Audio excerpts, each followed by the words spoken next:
Hello there and welcome to the Bearded Peacock. It's my channel where we talk all things Leeds United. I'm of course George. Welcome onto the channel, everybody. And I didn't do a reaction to that defeat on Sunday. I think we're all a little bit disappointed, and I just thought, what was the point? I thought Leeds actually played quite well in the first half. We were obviously 1-0 up at half time. The goal was very scrappy, but Nemetra gets his third goal of the season, his second in as many games.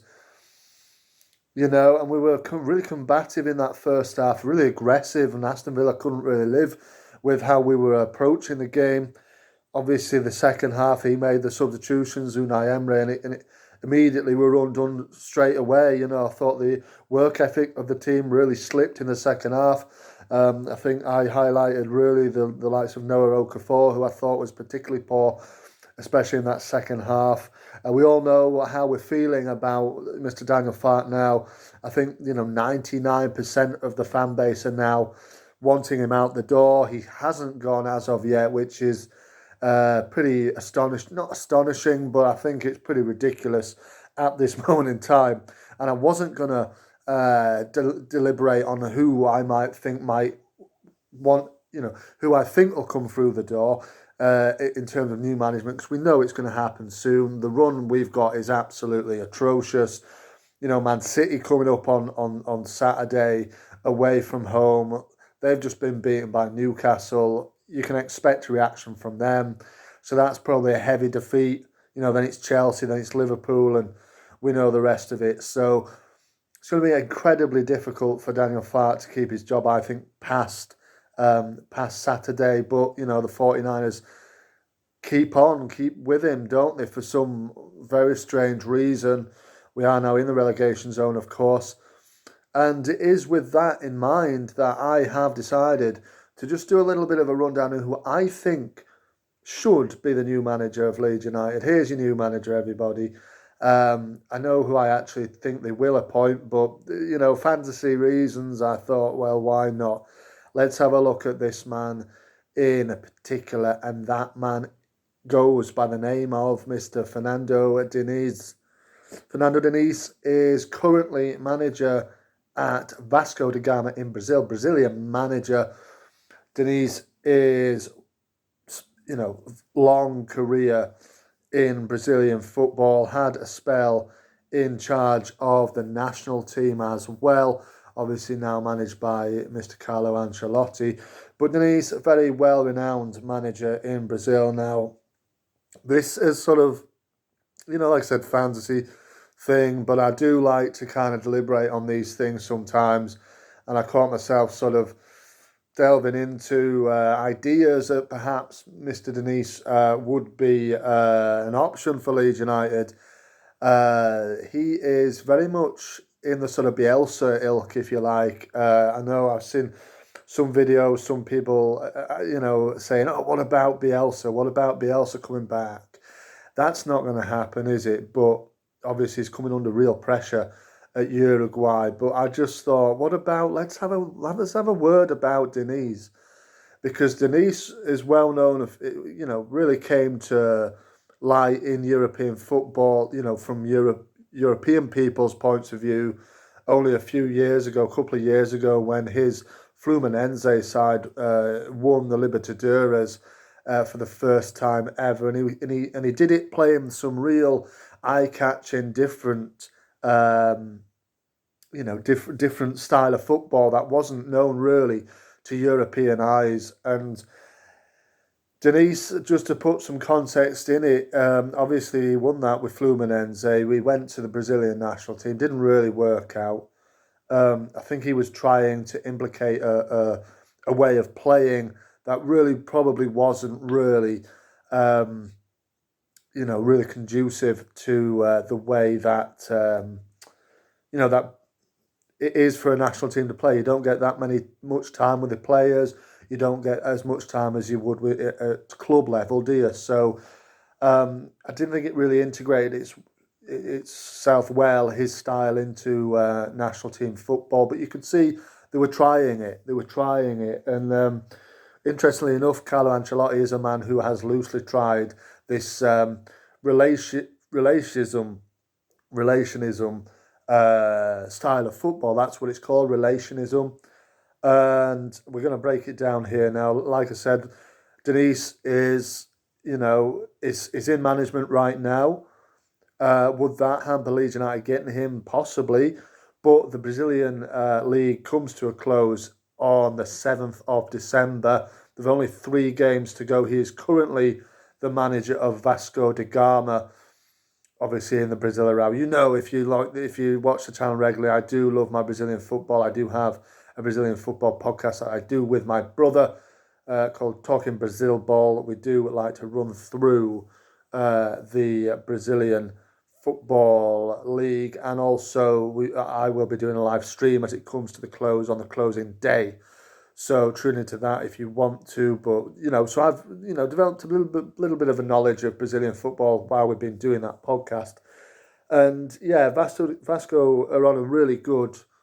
They were on a really good run. 1 defeat in 10 league games, but they have lost the last 5 now. They only sit 4 points ahead of Mr. Neymar Santos, who currently occupy the last relegation place. They're in 17th position. Remember, 4 teams go down in Brazil. I think Vasco are in 13th currently, 4 on 42 points. Santos are on 38. Vasco have lost the last 5. Diniz is coming under a little bit of pressure now from the Vasco fan base, who obviously aren't very happy because, like, we're not very happy with Mr. Farke. Results are, poor at the moment. I think they've conceded 11 goals in those 5 games. They've only scored once. So that just tells you, on Talking Brazil Ball, I did give him the manager of the month for September because they did go through a really good spell. Mr. Philip Coutinho, who remembers him, is still playing there at Vasco, and he had a really, really good month of September as well. So the team did.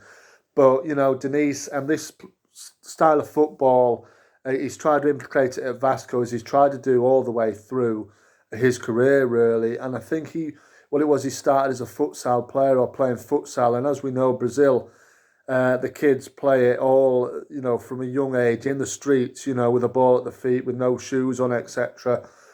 And, Deniz's style of play has really gone on from that, and what it really is, what it consists of, is out of possession,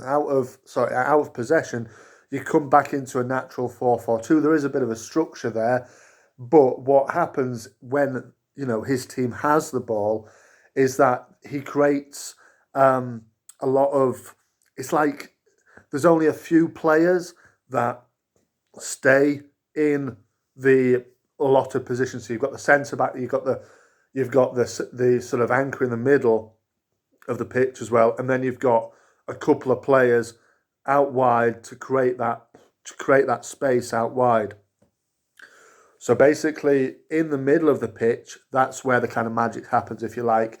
They use things like it's almost like a rondo training drill where, because the opposition is trying to get the ball, the other players are using 1 or 2 touches to try and move up the pitch in a space where it might look quite congested, but they're playing in little pockets of space, trying to create the space, moving into that space, passing the ball into space instead of a player physically going to stand into space for them to pass to, which would be more positional.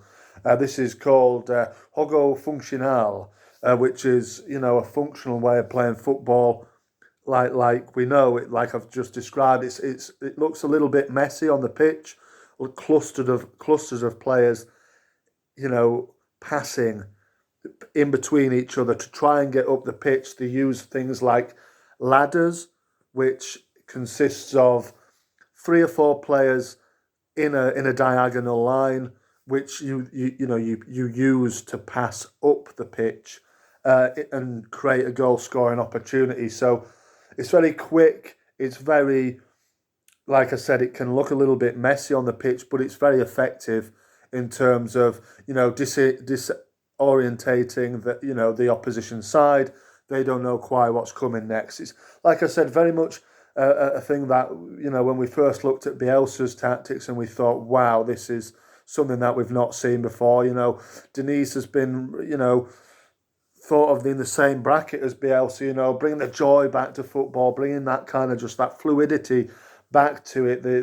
Like I said, the enjoyment of just creativity instead of this idea of this rigid sort of positioning, which is definitely what Mr. Farke has at the moment. It's really not working, and I think maybe a different idea, a different stance on positioning, on way of football completely. This relationism kind of way of thinking, Hogo Functional. Mr. Diniz might come in and obviously, like I said, with the Brazilian season finishing early December, I don't think Farke will be at Leeds really past that.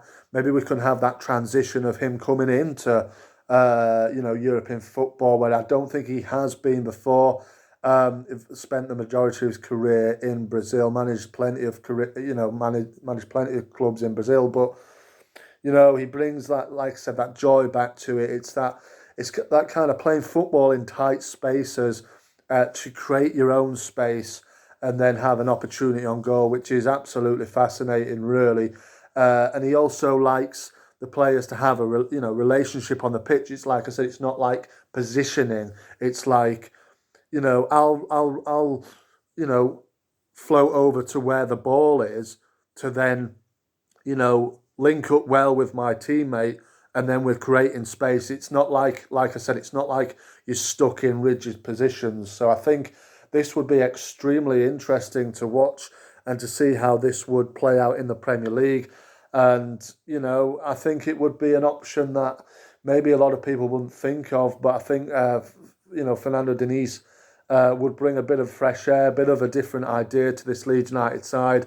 And if you look at how it might work in terms of Leeds United, you could delve into, deeper with the players that we have. But it might open up the Leeds United team again and get them enjoying playing football again, because it looks very rigid, very unattractive way of playing football at the moment. It's clearly not working with Daniel Farke. It's a matter of time before he gets sacked. Like I said, I wasn't going to suggest anybody that I think might come in, or until he got sacked. But this kind of piqued me interest out of nowhere, really. Well, it's not out of nowhere, is it? I have a strong connection now to the Brazilian football, which and Fernando Diniz is really a bit of a pioneer in his own way, with implementing this kind of South American way of playing, which I think would be very interesting to see how Leeds United would implicate this. But thank you very much for watching this video. Let me know in the comments there below if you want to see Diniz in charge of Leeds United, how you feel it would go, or give me any other options that you feel might do a little bit better than him in charge of Leeds. But like I said, he's coming under pressure at Vasco. Maybe it would, the end of the season is coming close. Maybe it would make sense for him to come in and replace Mr. Daniel Farke with a